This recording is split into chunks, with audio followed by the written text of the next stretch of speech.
Well, those spending cuts should help reduce uncertainty and lead to more business investment. Well, that's the view of Peter Spencer, Chief Economic Advisor at the Ernst Young Item Club. Now, he's here to tell us more about the outlook for the UK economy. Peter, thank you so much for coming in. Now, it seems that you say the risks of a double-dip recession are overdone. Are you not concerned that actually the government will cut too much and in the wrong places?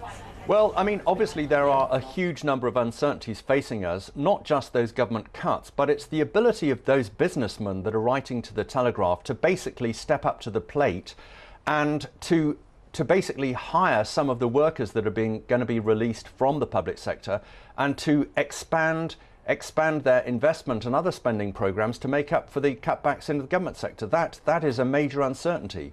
What happens to small businesses? I mean, these are the ones that we're hearing analysts are most concerned about, is as soon as rates go up with these cuts, then a lot of businesses here in the UK may not be able to survive. Well, of course, the government is a big spender, but remember those other companies are also very big spenders. They're not particularly big employers. Until recently, companies like BT, for example, have been cutting back on their staff.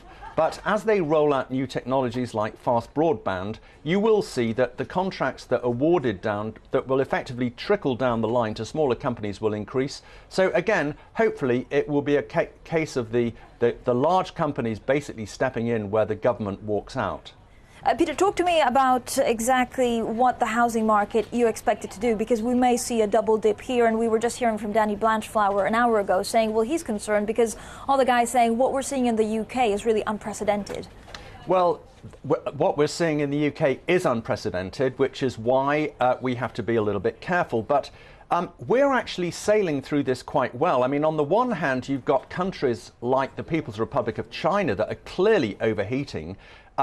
Andrew Sentence is warning us that that could happen here, but I doubt it. On the other hand, you've got countries like the US that are clearly double dipping and on the verge perhaps of deflation. Those are effectively where Alan Posen thinks we could be. But with inflation at 3.5%, I really don't see that. I think we're cutting straight through the middle of this.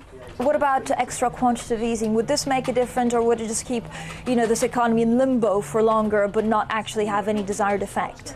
I think QE is basically plan B. If the government find that their cuts are not being made up by those large companies, by spending elsewhere in the private sector, well, they have to have a plan B.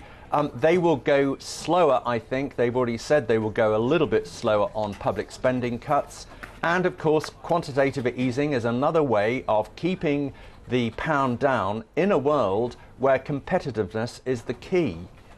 Peter, how concerned are you about these currency wars that we're talking about? Some analysts actually refuting the term, but a lot of government ministers saying effectively this is what's going to happen and it's just going to deepen these global imbalances. No, I don't think it will. I mean, providing that you have currencies like the US dollar falling against other countries, including the renminbi, then, of course, that will actually help the imbalances. The imbalances are rectifying themselves anyway because the domestic spending programs, particularly construction in areas like emerging Asia, again, the People's Republic, those are actually pushing up domestic demand, and that in turn is meaning that those balance of payment surpluses, while still very large, are actually, believe it or not, they're actually shrinking. Peter, thank you so much.